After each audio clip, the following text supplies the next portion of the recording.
Hi, and welcome to the April 30th edition of the Jeff Snader Show, bringing it to you today from Casa del Snader, which is Russian for my home. I want to talk to you about two things. Number one is more information on the market, focusing on the Northeast. Got some statistics for you from NAR, which is the National Association of Realtors, and also to talk to you about your rights and my rights, and how they coexist or they don't coexist. Let's start with numbers. Okay, so looking at March, what I want to do is compare March of this year, 2020, to March of 2019. When I propose some of these, or when I tell you some of these numbers, I want you to think of what you think has happened to the market in your head, and you can see what your understanding of the real estate market is. And we'll see if you're good. Maybe you're good.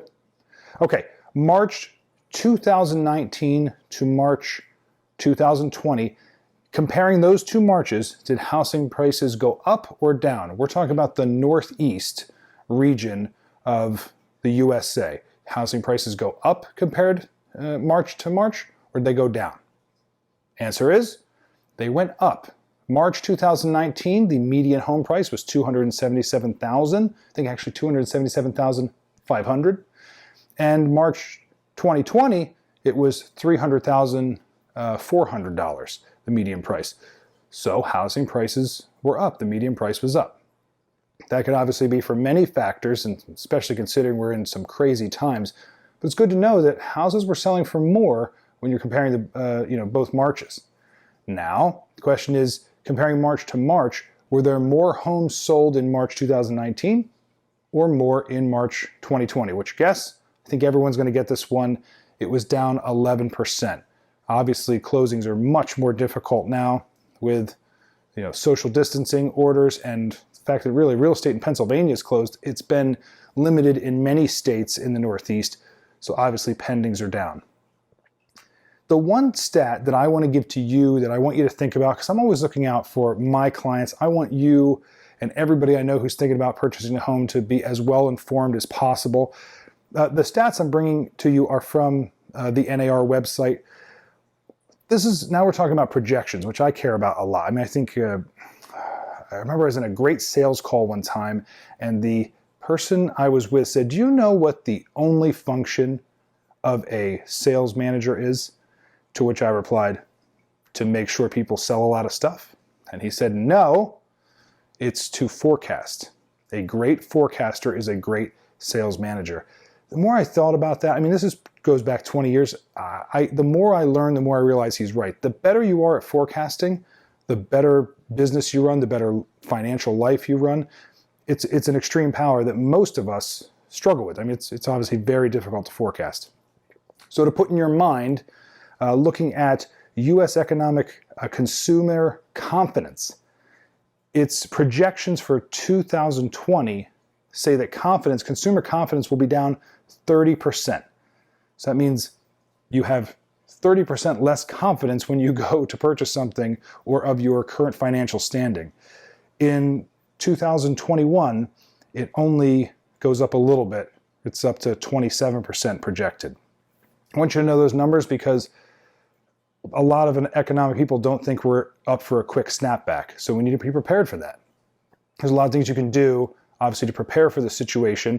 I did that in my previous episode about managing costs. But you should understand that thinking the economy is going to snap back, some people think it, some people don't. Obviously, projections that are here on the NAR website are showing that they think it's going to be a slow road back to a confident market. You got to think about how that affects you. So those are your stats. There is a lot that can be done in real estate. If you're looking to buy a house, you can still have a wonderful, beautiful experience. If you're looking to sell your house, you can still have a wonderful, beautiful experience. It just takes new strategy, new planning. And if that's something you want to talk about, you can hit me up with your questions anytime. I'm happy to answer all questions, introduce you to whoever you need to be introduced to get the info you want. Okay, now let's talk about your rights as a U.S. citizen and my rights as a U.S. citizen. There's a statement I've seen a few people make here and there that goes something like this.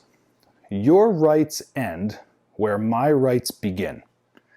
To which I wonder what they mean by that.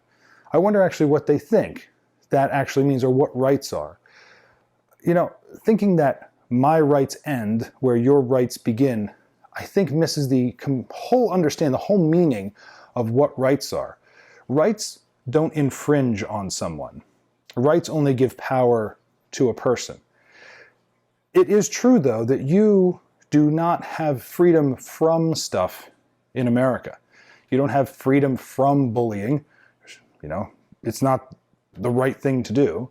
But if you put yourself outside or walk down the street, chances are someone could say something pretty crappy to you. There's no way to be free from that. There's nothing you could do to stop that. So you don't have freedom from that. You don't have freedom from being called a name. Someone can call you a name. What you are free to do is react to it the way you'd like. You can control your actions. You cannot control other people's actions. Rights aren't about limiting a person. Rights are about really limiting the government.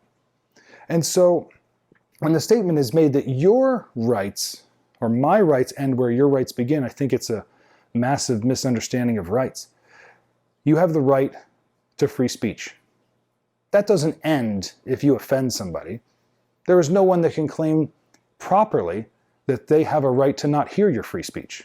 They certainly have a right to not engage with you. They have a right to not be around you.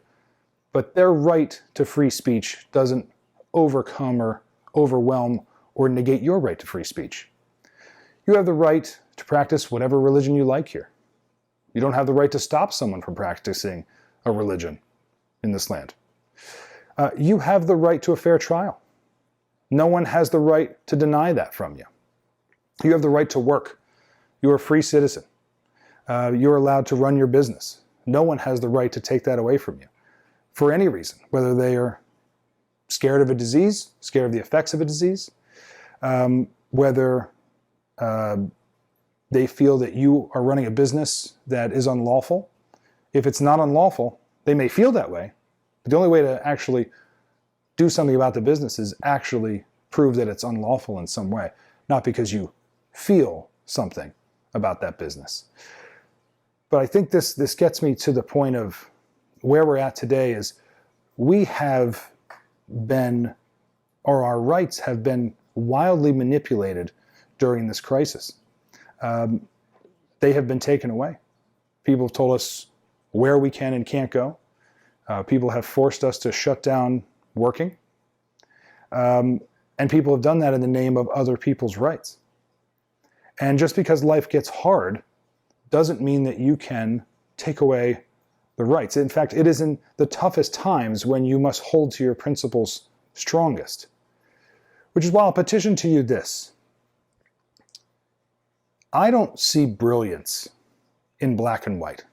People who do things simply or quickly, without much thought, without respect for the rules, I would never label them brilliant or even smart, intelligent.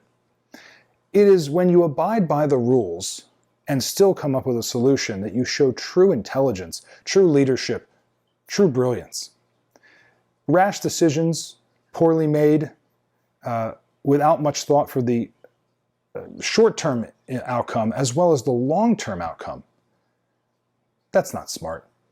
And shame on us for electing officials who, in the snap of a minute, it felt, thought that it was okay to break the Constitution and tell us what we could and couldn't do.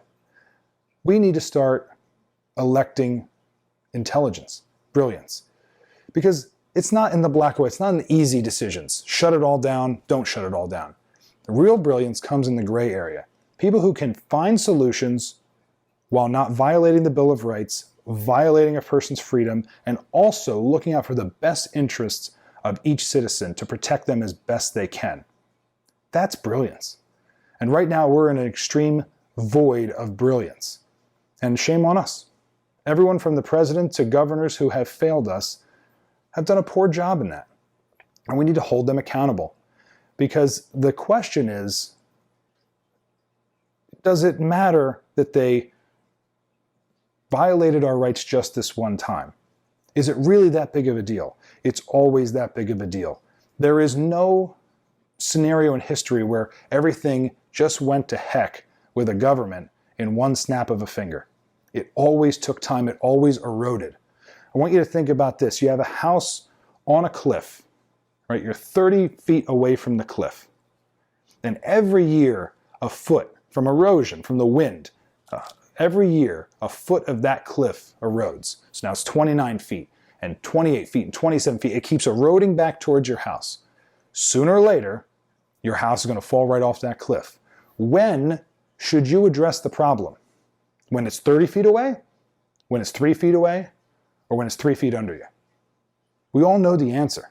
We all know the right answer. And it's the same way we have to hold our government. Because guess what? If we don't hold our government to this expectation, when it's 3 feet under, we might be 6 feet under. We have to handle these situations so that it doesn't erode, so it stays far away from us. And people, whether we like it or not, can be obsessed with power. And absolute power corrupts absolutely. Power corrupts absolutely. Absolute power corrupts absolutely. No reason for us to expect, to applaud, or to even desire any of our politicians to exercise power that they don't have in the Constitution. So the real answer is, no one's rights end where anyone else's begins. Our rights exist together, no matter what we are. Democrat, Republican, conservative, liberal, whatever religion you are, we all have the same right. And it is our job, even though we may have dissimilar views on things, it is our job to keep those rights intact so that we can continue to have a healthy discussion on the way this country should move forward for the next 10, 100, 1,000 years. Hope to see that happen. Anyway, there's my 2 thoughts from the Jeff Snader Show. You have a wonderful day. Have a wonderful week. Anything real estate or deeper thoughts as well, you know you can hit me up anytime. Have a great day.